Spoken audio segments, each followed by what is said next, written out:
Hello and welcome to All the Horrible Things with Chris and Enan. On episode 76, we will be discussing Five Nights at Freddy, currently in theaters, as well as streaming on Peacock.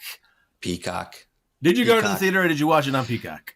I watched it on Peacock and I'm not upset about it. So there's nothing here you felt like would have been more enjoyable had you seen it in the theater? I don't know. I mean, it's always hard to say that. I mean, because I think anything on the big screen enhances your overall experience. I don't know if I would have gotten anyone to go with me to see this one, though. Fair. I'll tell you that much. Well, I guess for me, there was probably enough jump scares to see it that opening weekend with all like the 15 to 22-year-old dudes who absolutely adore this series and just like feel that palpable excitement for something that they've been waiting for since 2012 or 2014 rather, when the game came out. Yeah. Initially. But you're right. I don't think visually speaking it was anything that needed to be seen on the big screen. That being said, I really enjoyed it. I saw someone leave like the best comment because I didn't dislike this movie. I think I was expecting a little bit more, but I saw someone say that this was an excellent gateway film for younger people to get into horror. And I completely agree with that. I think this was a really fun, not over the top as far as gore goes, but had a nice story. Fun performances. I am a fan of Josh Hutcherson. I think he is very. Yeah, he's great. I want to see him in more. 100%. He's awesome. Yeah. And you know what I was most surprised about this movie? The director. The director is Emma Tammi, and directed a movie that you really liked from either earlier this year or last year that I still never saw, called The Wind. I did like The Wind.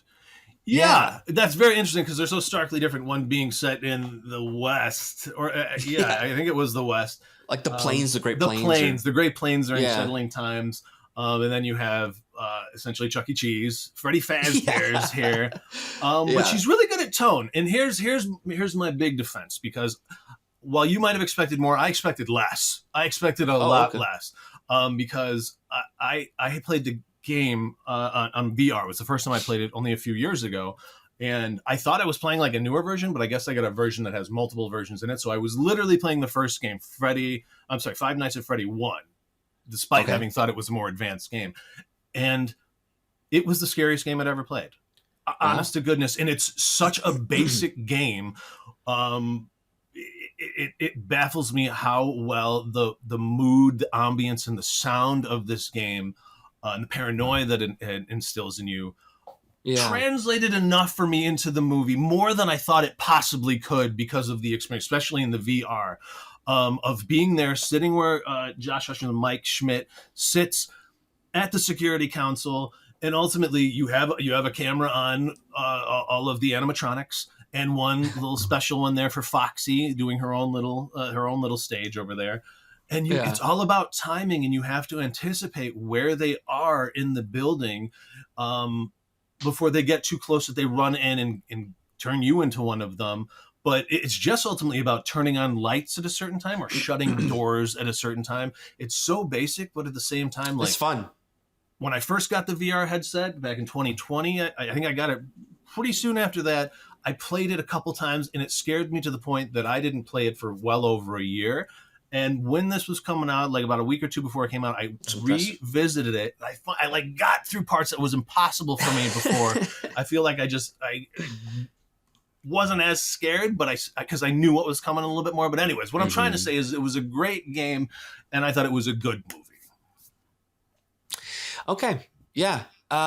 Here's what I think I was expecting, and a lot of people have come out and said, "Well, that was a ripoff of this," and I'm talking about Willy's Wonderland, where Nicolas Cage is basically the Mike character in this. And this came out about 2 years ago now, and everyone was saying how fun it was, but they were expecting and waiting for Five Nights at Freddy's, and I just think I had so much fun with that one. I just expected this to be more fun. I thought the animatronics looked great. I think the production value was great. I just think it may have been geared towards a younger audience. And that's I find that really fascinating because I like Willy's Wonderland as well. And you're absolutely right. It's 1,000 times more fun and camp. This is, I think it's psychological horror, and I actually think there's a lot going on beneath this. I know you mentioned you thought the story was pretty good. There's issues I have with just continually going back to his dream state. Yeah. Yep. But if I started doing some little research on the lore and stuff, there's this big theory, the dream theory of all the Freddy games, because there's over 9 games in just the singular series, not even including spin-offs, and it came out in 2014, so they churned them out. And the lore of this game and who is doing what and when is like a very big part of why it became popular at first. That, as well as the, like, people who do YouTube plays. It was one of the first games to really get like YouTube play, watchers. But what I'm trying to say is that it was meant to be more about, I feel like, grooming. Like, even though you're saying on the surface it's for younger kids, when you think about what's actually going on here, you have Matthew Lillard's character, who is Afton is his name, I think. William Afton, who's the big bad of like the games. He grooms the children by being this bunny for them because he plays the Springtrap the yellow bunny in it, and pulls them in and then ultimately kills them. I don't know. I worry more is going on than that. But the fact that he then would jam them into the animatronics so that people wouldn't find the bodies is so weird.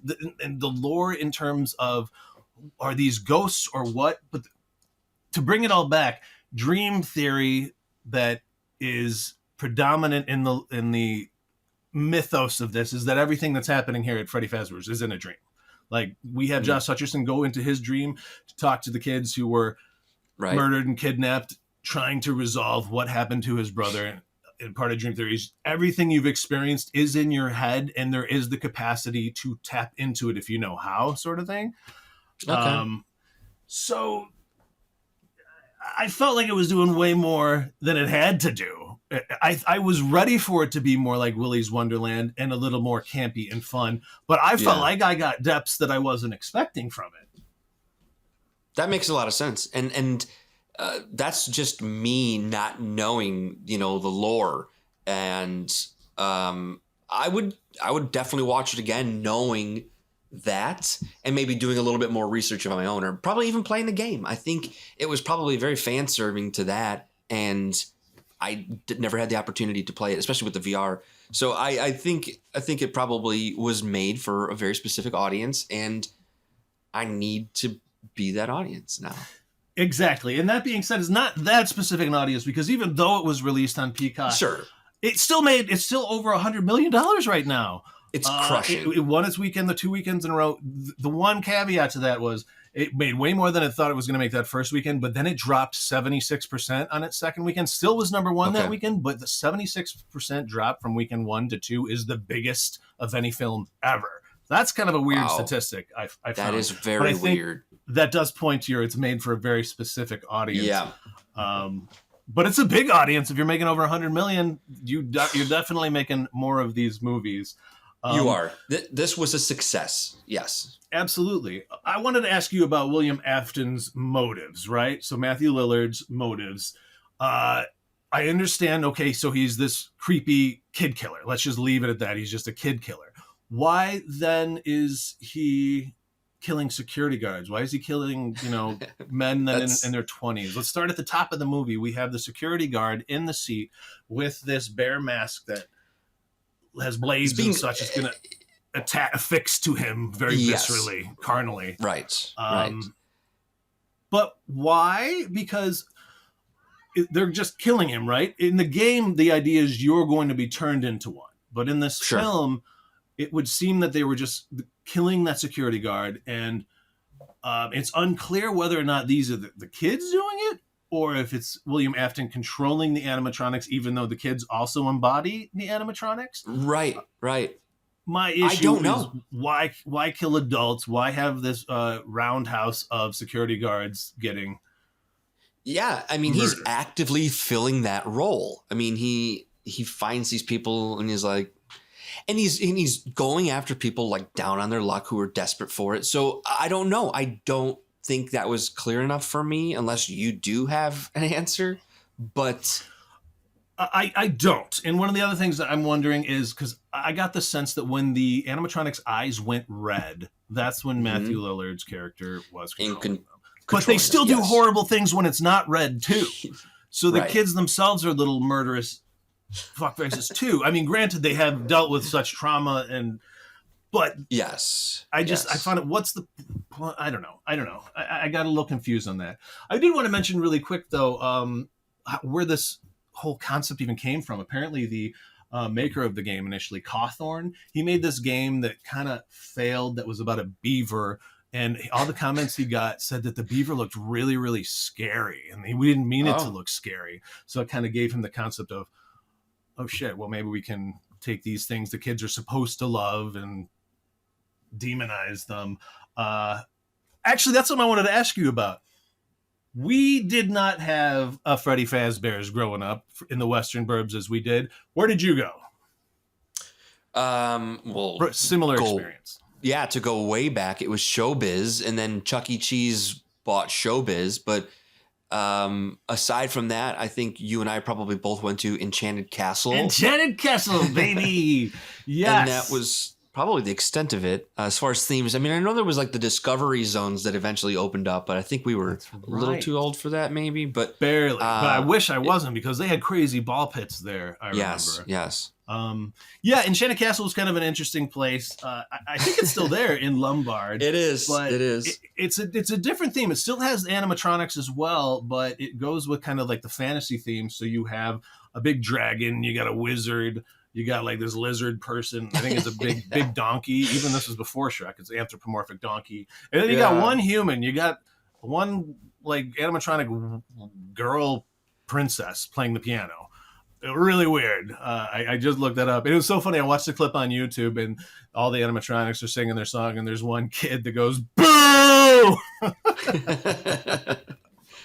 The best. I loved that. But yeah, Chuck E. Cheese, I always felt like was second rate compared to Enchanted Castle. They just had so much there. It was.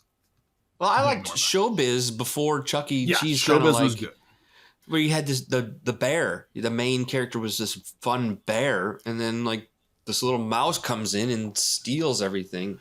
Yeah, well, yeah, exactly what happened. Chuck E. Cheese bought Showbiz Pizza, and I think that was kind of like one of the very firsts. I want to talk about development of this too. Apparently, I know you mentioned us liking this director. I do, because I'd seen The Wind. Initially, it had Chris Columbus attached to write and direct it, because this has been in development hell for quite some time, apparently. And it did shoot in New Orleans, like a lot of things had around the pandemic time. But then also, after Chris Columbus, it was supposed to be Gil Kenan, who did Monster House, and more significantly for me, Ghostbusters, the new Ghostbusters, and he's doing the next Ghostbusters Afterlife. So that would have been interesting too. I wonder if that would have been a more fun version, because when I'm looking at Emma Tammi and I'm thinking about The Wind, that was a very serious movie, and it makes sense why the sensibility of this one went more serious. I'm still trying to wrap my brain around Chris Columbus directing this. Can you imagine? Because he had to know it was going to be a big payday. I mean, this is going to make a lot of movies, I think. There's over 10 games. There's a lot of characters and lore that haven't even been tapped into. There's so many Easter eggs in it of characters that pop up later. Sure. But at the end of the day, to me, this goes way against what Blumhouse would do. Blumhouse is not known for going after big directors like Chris Columbus and doing their small budget films. It doesn't feel like it's part of the formula. So that would have been interesting as far as that goes. Or maybe that was before Blumhouse got the rights to it. I don't know. I'm not sure. On the timeline on that one. But I did want to talk. Also, Jim Henson was part of making these characters. I want to talk about the animatronics themselves. That's cool. Because I'd met them prior in the game, and I got to say, in the game, The chicken is the scariest by far. The Chica, the yellow chicken, is so scary. I don't know. Anytime you see her on the monitor, for me, the bunny less so, Indigo the rabbit, but that yellow chicken Chica, woo. And the cupcake, which in the first game, she doesn't have the cupcake. I guess that does become part of her accoutrement. But in the first game, that cupcake is kind of just sitting on one of your PC towers in front of you. It's just like there, you can pick it up and like toss it around and stuff. But I'm wondering, is there pieces of the kids in the cupcake? That is because there was 5 kids question. And there's only 4 animatronics. So are they all blended up and they're all in all of them? And I think they can jump from one to one because we see the little blonde ghost kid move from one to another. Right. They? Yes. So maybe they can do that. And then vessels. Foxy in the game is not physically the scariest, but his gameplay is. He's the one who will just run out of nowhere. You'll have like 3 seconds to shut the door versus you get a little leeway time with the other guys. But he's always alone and he's always running. And that's why his scene in this one where he does take out the boyfriend of the babysitter who's trying to sabotage Mike so that Mike's aunt can steal Mike's sister. He's trying to like get out of the door slams against him. He's trying to get out that exit, but it doesn't work. I'm assuming because they can control the locks. But you always hear the bang, bang, bang when Foxy's in the game, and you hear that when we deal with Foxy for the first time. I just thought it really was paying service to what goes on in the game as well as fan lore. Huh. Did you find now I just want to intimidating play this at game? All? It's pretty fun. Yeah, it does sound fun. Freddy himself, who doesn't really, he only comes out like in the last round, Freddy. Otherwise, he stays on the stage himself, and it's the bunny and the chicken that really do most of the moving around. But there is an Easter egg where you see a golden Fazbear. Did you realize when Freddy goes and takes Abby away, kills Mary Stuart Masterson, the aunt? It was so fun seeing her too, by the way. Yes. Enough of her.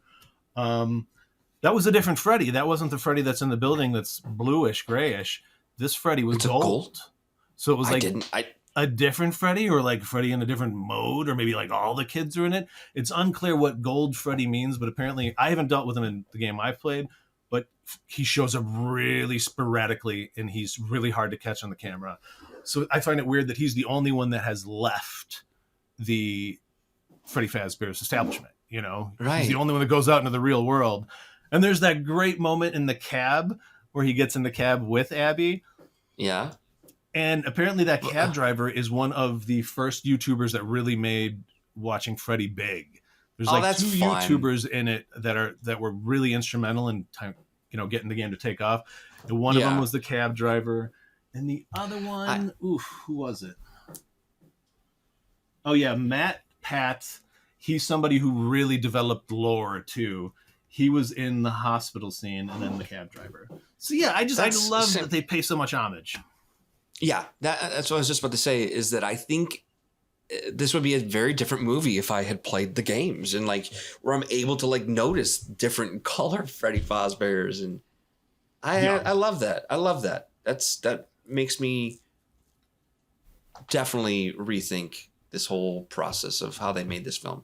I like the questions that it like leads to, because it's called on Wikipedia a supernatural horror, which I can't really. I thought that was kind of a unique way to put it, because I don't know if these kids are ghosts. You know what I mean? I don't know what is going on with the evil entities and how the suits work. I don't know what's going on with that, and I want to know. I want to get a little more, but at the same time, just not knowing is kind of fun too.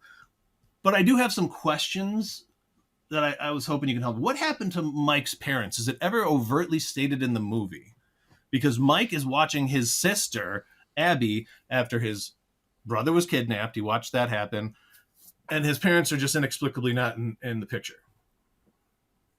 No, I don't think they do say that. And that's a major, I mean, I want to rewatch it just for that now, because that's an excellent point. The aunt is around. Right. The parents are gone. The parents have had to have died if he has custody of. So because right at the beginning, he wakes up when he's older and there's the girl, and immediately people are going to think, oh, that's his daughter.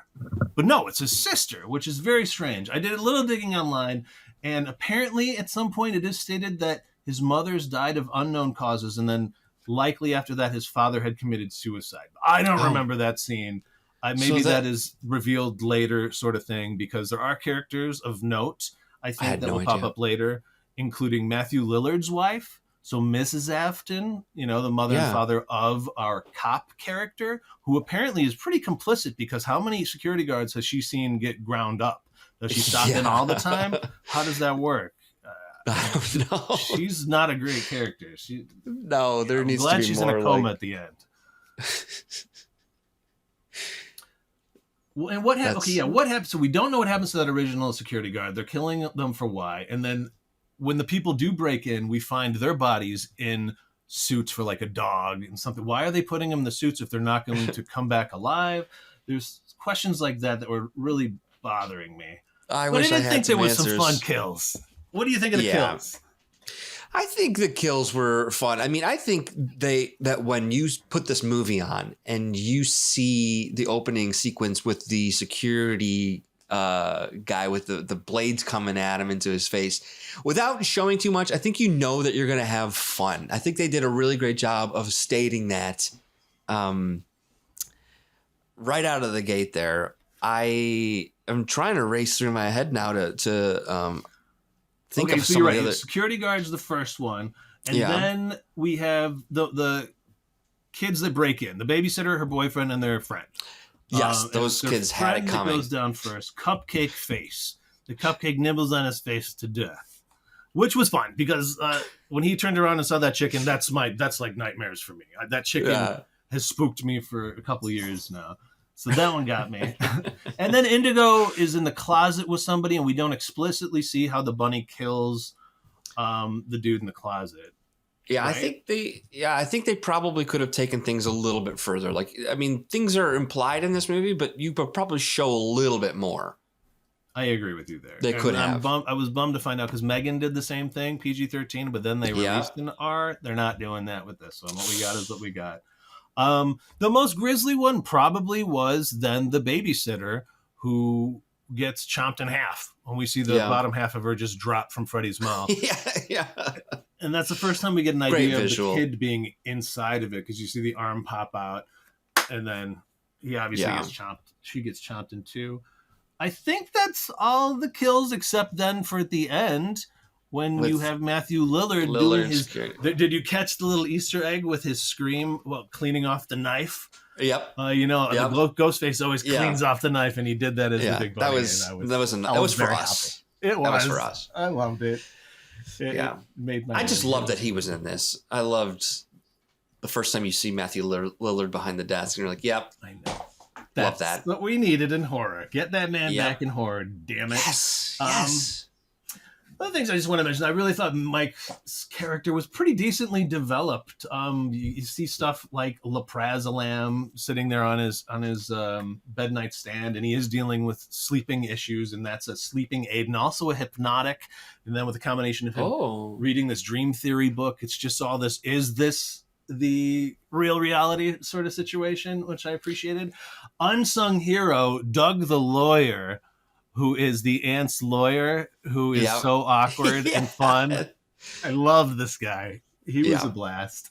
I'm never going back into the ball pits after this, though. I loved ball pits.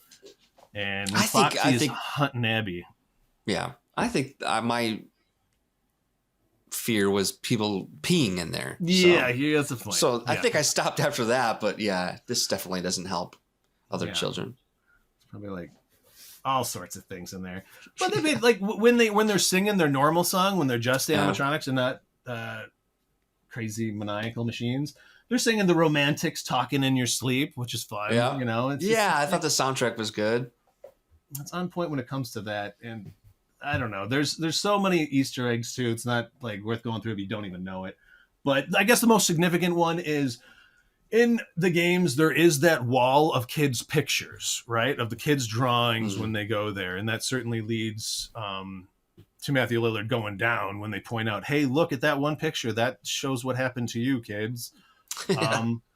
But that is actually in the game. And it's like this weird area, I guess, that people just kind of like obsess over, and there's a lot of like post forums about what's going on in the game, and for it to have such a central role in the plot of this movie, I thought it was great. That's cool. That's clever. Like I said, expected less than I got. Even that opening 8-bit video game intro theme was so fun, and it told the story of what happened to the kids. I didn't kind of realize it the first time, but it was the Yellow Bunny.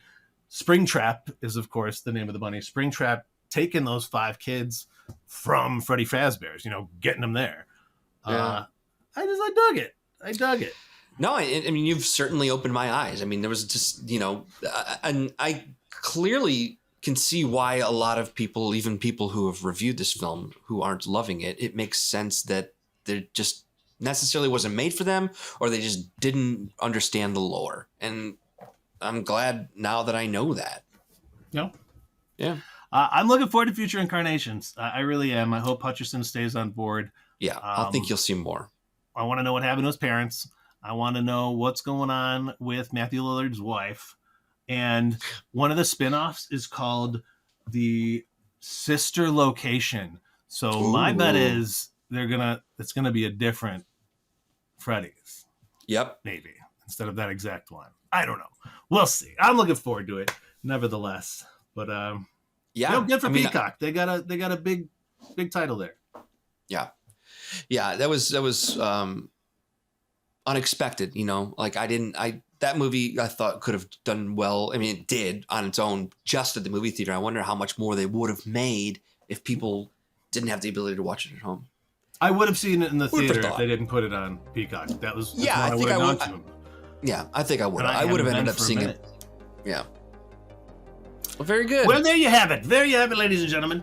Thank you for listening. Be sure to like, share, and subscribe, and send us fan letters through snail mail. And until then, stay alive.